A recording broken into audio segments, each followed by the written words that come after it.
Hey there.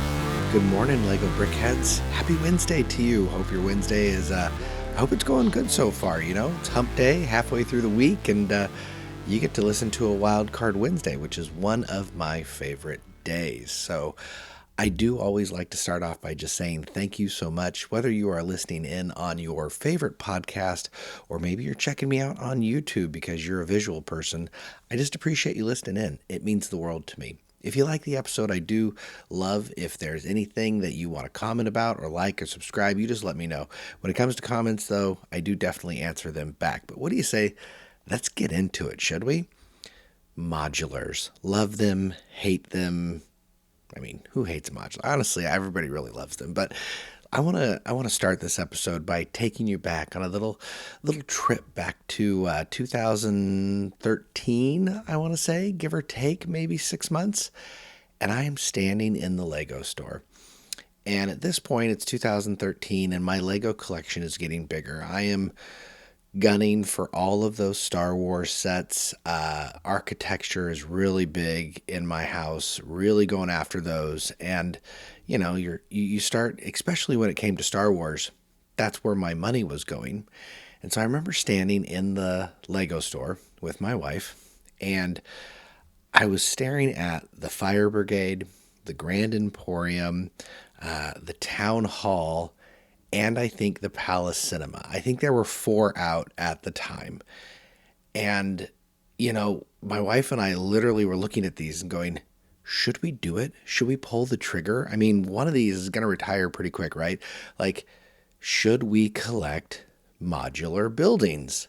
And obviously the answer to that was no.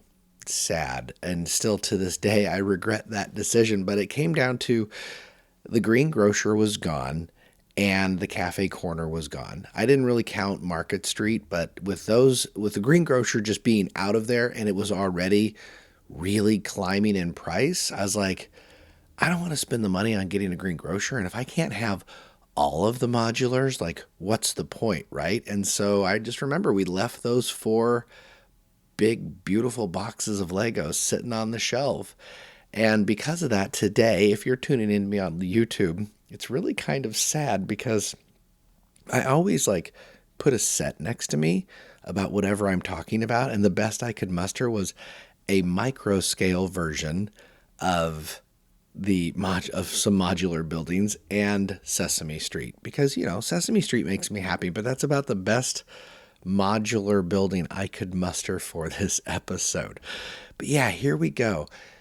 We're 20 years in for modulars. And again, I regret not collecting them, but that doesn't mean I haven't looked at them and dissected them every single year and had that same thought over and over again. Should I have collected them? But really what I'm talking to you about today is what modular should come next? You know, I mean, we've had a lot of different modulars. And if you really want to count it up, if you count Market Street, we've had 20 modulars, which is really kind of incredible. And for those who don't know, for those who aren't initiated in the modular history, let me just tell you real quick. There are a couple modulars at the beginning that are kind of wonky, right? First off, Cafe Corner and Market Street. Both of these were released in 2007. And Cafe Corner is kind of interesting because it's really almost like this giant facade of a building. And it was empty inside. Like, you were supposed to, the goal of it was you furnished the inside of this Cafe Corner. And so it was kind of bleak. And then Market Street wasn't even part of the Advanced Models theme. Market Street was Lego Factory, and it was like a user-generated set. So it really has been kind of grandfathered into the modular building lineup. But with Green Grocer in 2008, that was the real that was the real kickoff of like what a modular building could be. Like they actually had detailed interiors, even though they were kind of small, maybe a little cramped. You had not only the building, the big, beautiful building itself, but you had like all the playability of the insides of the stairs and things going to different rooms and all the compatibility, the modularity of everything, right?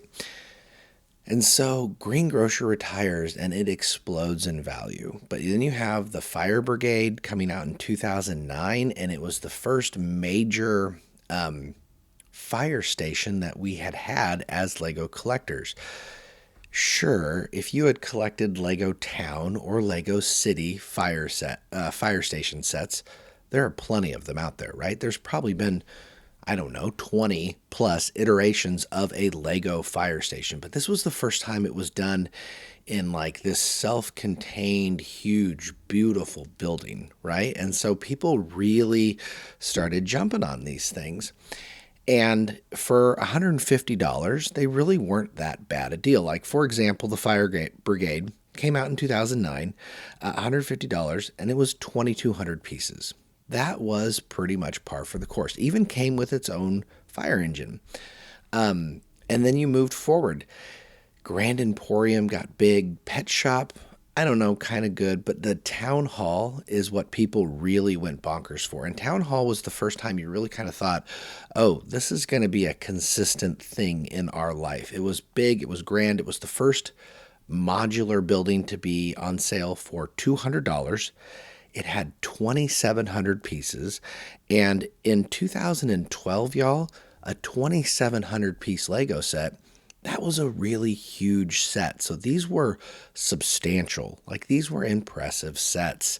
And so then now we move forward, right? And I'll just kind of give you an overview of what we've had so far, just to recap, because if we're going to talk what do we want, we got to let you know what we had. And so we've had the Fire Brigade, the Pet Shop, we've had a Town Hall, we had a beautiful Palace Cinema, kind of like the movie theater there in L.A., I don't remember what it's called, the big fancy movie theater on Sunset Strip and all that, but that's what it looks like, that Chinese theater, I think is what it's called.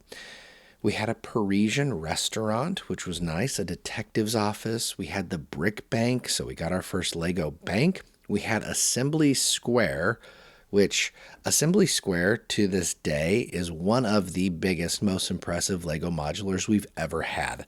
Assembly Square came out in 2017. It was $300, and it was 4,000 pieces. We hadn't had another 4,000 piece modular building until actually last year with the Natural History Museum.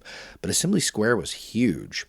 And in it, you had things like, I believe there was a florist in there. I think there's a dentist's office in there. And so although you didn't have like a self-contained dentist office modular, you had all of these things in Assembly Square itself. And people really, really liked that set. And then moving on. Downtown Diner, we had a nice little 1950s style convertible with that one. The Corner Garage, so basically you had your gas station / mechanic's office. We had a bookshop, which the bookshop was really cool. The brick books, I can't remember what was next to it. Oh gosh, I'm spacing now. There was a bookshop in another building next to it. I think it was like a little townhouse basically, but the bookshop was cute. We had a police station. And of course, the police station had to have a donut shop next to it, of course, right? And the police station was really fun because the guy who lived upstairs could actually go and steal the money in the middle of the night. So fun little playable features. You had the Boutique Hotel. So the hotel was a nice addition. Had the Jazz Club. One of those had a barber shop too with it, but I don't remember which one it was. But the Jazz Club was cool, gave you a little bit of nightlife. Then we had, like I said, another, to this day, the largest modular set, the Natural History Museum, which came out in 2024. Another $300 modular set, the second of it. So just Assembly Square and Natural History Museum. That was 4,014 pieces. And then the most recent modular, Tudor Corner, that came out at the end of the year. So that's our 2025 modular, $230. and came in at 3,200 pieces. So there you go. I have given you the quick and dirty 10-minute breakdown of modular buildings. And so now that I've gotten that out of the way, haven't you ever wondered like what the 2026 modular is going to be? And like depending on how you count it, you could really say, is this the 20th anniversary of modulars? Is it, it's the 20th modulars, the 21st modulars, the 22nd, they all kind of work with each other, but modulars came out in 2027. And so we can really say here in the next couple years, we're going to be celebrating 20 years of modulars. So we should do it right. And so I'm going to go ahead and tell you what I think should be the next modular buildings, because there are some glaring absences so far in this lineup, and it's still a pretty impressive lineup. And so I would tell you this too, before I tell you my list of what I think and why, I want you to leave a comment down below. If you're listening on something that can leave comments, let me know, what is the one modular building that you think should be added to this collection? If you're like me, and I think a lot of people are, the number one on my list would be a hospital, right? Like, how have we not gotten the hospital so far? There is so much that you can do with a Lego hospital. And again, we've gotten all of those types of buildings already in city and town, so we know it's a possibility. But you can have the operating room, the whole ER complex. You can have an ambulance that goes with it. You can even have a little area. If you're building the hospital in America, you could have a little area where the insurance takes all of your money. So that would be really cool. And like, if you're in not America, then you don't have that part of the building, so it can really be kind of unique to territory. Sorry, too soon? My bad. But moving on, I just think a hospital makes sense, right? A big surgical room, how cool would that be? In your recovery room, and you could have just a whole lot of fun playability that goes along with it. And to be fair, no Lego city is complete without a hospital. Like that is a basic building that you have to have in a town to really have it thrive, right? So a hospital is number one in my book. Number two, and really just as essential, a school. And I don't know how you would design a school, because oftentimes schools are built, at least in America anyway, like low flat schools. Like I think you could design it as a 2 to 3 story modular style school of what you would see back in the olden days of like very nice classic design where you'd almost see like a college building, and you could make it like a high school. It could be an all-in-one self-contained school, and it just would be really cool as well. Again, I'm not just thinking about how cool it would look and how classy it would look on a shelf, but the playability features. What kid, didn't want to play school, right? I mean, it's just kind of a fun little thing. You could have your little minifig teachers, your little minifig classrooms, your biology class. I mean, we just had the evolution of STEM set come out, and science and space has been such a thing in Lego's history that a school featuring biology and math and reading, I just think would be a no-brainer, right? So the hospital and the school. And then I'm going to tell you my number 3. These are my top 3, okay? And I think this third one is absolutely essential, even though we've kind of got it a little bit, but that's a library. Now, a library could be kind of tough because you could have a little bit of repetitiveness. And yes, we have a bookstore, but a bookstore and a library are two wholly different things, right? I just think that would be very interesting, where you not only have a library, but you could integrate something like a cafe, like a little coffee shop into the library. You could have a big circulation desk there and lots of shelving set up, almost like what you would see with that. There is a Lego insider tour set where it's the inside tour of the shelving of the new display room of the vault. I can just picture how cool would that be to have a library set up in that nostalgic vibe, right? So, a hospital, a school, a library. Makes sense, right? If we're looking for 20 years, I could see them doing those three, right? But for the 20th anniversary one, I will tell you, I think they actually need to do something special for this. And I think they actually need to do a re release. And so here's your Wiki Wango card. For the 20th anniversary set, they need to remaster the Greengrocer. There, I said it. Every Lego builder out there who has done modulars, I tell you, if they haven't been involved in Lego for a long time, this is the set they've missed out on. And at last count, the Greengrocer went for over $1,000 new. Like if you wanted the official Greengrocer, you're spending more than $1,000 to get it new in box. To get it used is almost $900 in box. So that's absurd. Unless you're rich, no one's buying a Greengrocer. And so we need a grocery store.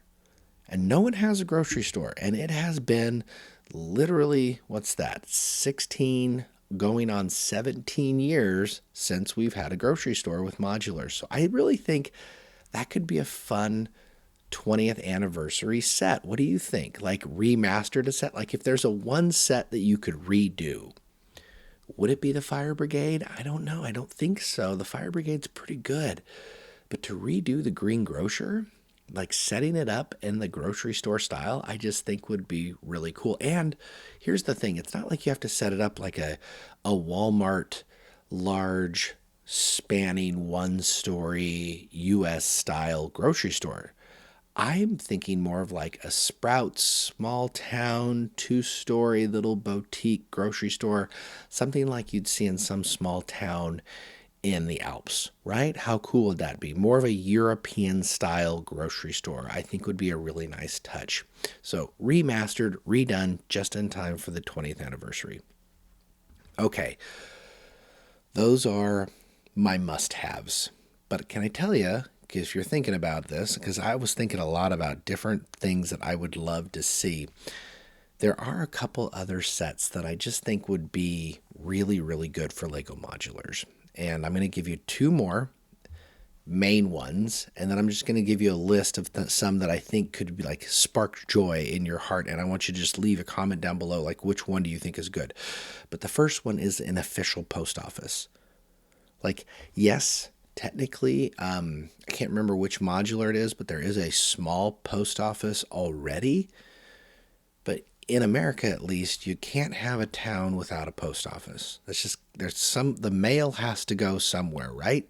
And so to have like a nice big official post office, like another official government style building, I think would be a really good addition. We have town hall, but if somehow you could make, like an archives building with a post office building, I just think that would be a really interesting addition that people would really enjoy. And then my personal, like what I think would be really cool would be a hardware store. This is my other final pick, would be a hardware store, like a general store, right? Something that you would see. We already have the diner, the town hall, everything kind of gives off those, 20th century vibes, right? Like a good old-fashioned general store where you can go buy your lumber and all of your little tools and everything that you would need to get your projects done. I think there's a lot of potential for that too. Now, the issue with a hardware store I think would be tough, because how do you make it 2 stories? So maybe the hardware store also incorporates something else, but maybe there could be, you do it on 1.5 base plates, and then the other half of base plate is like a lumber yard. Like that could be kind of an interesting setup. So you do the 1-story modular. I don't know. Like a 1-story, but it's actually a super tall 1-story modular. That could be interesting.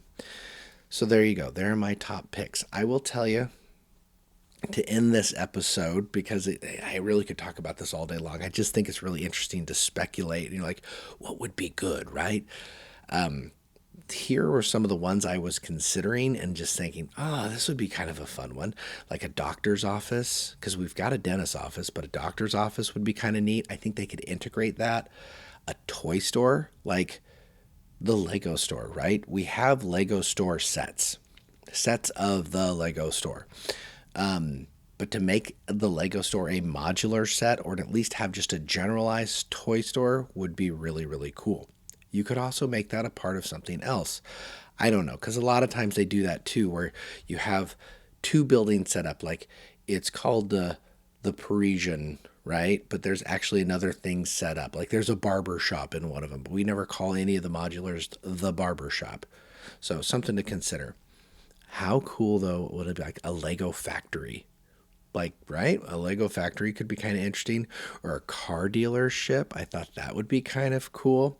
An antique store. I feel like that's right up Lego's alley. You could totally match a toy store and an antique store and make it a big modular between the two stores. I think a church would be really cool, but I think that kind of goes against Lego's. They have a whole neutrality thing of all the things they don't want to ever really get involved in. And I don't think religion is something that they're going to really dabble in. So I don't think we'll ever get a church, but a church would be interesting. And then last but not least, just a couple other ones, like a game and fish store, like a tackle store would be interesting, but then also a downtown office. And I'll finish with that. I think a downtown office would be cool because all of the modulars are about the same size, right? Why not shrink it in just a little bit and make it extra tall, like a 5-story modular downtown office building? I think that has a lot of potential, and it gives you a lot of diversity in the modular look itself. I think people always want that, and so I think you could do a lot with that as well. So there you go. There's my list. We've got a lot of history so far between all the advanced models and then creator expert, and now we're in icons. I've said this in a previous episodes, modulars really just needs to be its own theme. No longer a sub-theme. It just needs to be the modular theme. And we need to release more than one a year. I think it would be really cool to do 2 modulars a year. Just putting that out there. But you give me your thoughts. We've had 2 decades now worth of modulars. Is it something that we need to keep going? It seems like it's one of the most popular sets that comes out. It's always a really big event when a new modular drops and people analyze it, criticize it, and speculate on it till they are just blue in the face. And so this year we had the Tudor Corner and they knocked it out of the park with that. And so what is 2026 going to bring? Is it going to be the hospital? Is it going to be a school? Is it going to be a library? Or are we finally going to get a re-release of the Greengrocer? I don't know. I think those are all contenders. But anyway, with that, like I say, I love doing Wildcard Wednesdays. It's just fun, right? Just to talk about a topic, just kind of get in there a little bit. This is the kind of topic where I wish I had someone to talk to live on the podcast. Let me know. Do you think I should bring someone else on the podcast so we can have conversations about, this would be good. Like this to me seems like a dialogue episode. So let me know because I keep considering that as well. But anyway, I am going to call it here though, because I think I could continue talking about modular buildings and all the different fun that we could have with it. Or I could keep lamenting on the fact that 12 years ago, I made a really, really terrible decision. I continue to live with it to this day, but you know what? C'est la vie, right? I don't have too much to complain about. I have a lot of cool Lego already. But anyway, I hope you have a wonderful rest of your Wednesday. I hope you get a chance to go out there, maybe build some Lego. And until Monday, when I come back to you with some latest news and rumors, I'll just catch you then. All right? Have a good one. Bye-bye.